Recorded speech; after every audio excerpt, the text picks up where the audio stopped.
Jamuna future পার্কের দক্ষিণ প্রান্তের পকেট গেটের নাম এখন শহীদ আবু সাইদ গেট। শনিবার সন্ধ্যায় শিক্ষার্থীদের একটি দল মিছিল নিয়ে এসে পকেট গেটে নতুন নাম সম্বলিত ব্যানার ঝুলিয়ে দেয়। উচ্ছ্বসিত শিক্ষার্থীরা বলেন, আন্দোলনের প্রথম শহীদ আবু সাইদের স্মৃতির প্রতি শ্রদ্ধা জানাতেই এই উদ্যোগ নেওয়া হয়েছে। শিক্ষার্থীরা বলেছেন, যমুনা ফিউচার পার্কের এই গেটটি দীর্ঘদিন বন্ধ থাকায় ভোগান্তিতে পড়েন হাজার হাজার মানুষ।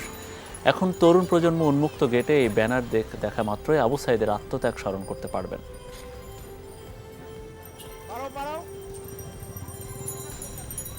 শহীদ আবু সাইদ গেটটা দেখা মাত্র ডেফিনেটলি আমাদের ছাত্র জনতার, আমাদের যে শহীদ ভাই তার কথাই মনে পড়বে, আর এর স্মরণে এই গেটটা। সো এটা আমাদের একটা ভালো উদ্যোগ।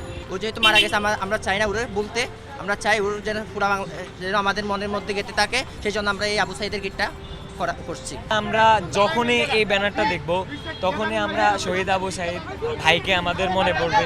আমরা একটা রাস্তা দিয়ে ক্রস করতেছি, যখন দেখবো আমাদেরই সিনিয়র ভাইয়েরা রক্ত দিয়ে চলে গেছে, তাদের নামে কোনো একটা জায়গা মানে উদ্বোধন করা হয়েছে, তখন তো মন প্রাণ ভরে যাবে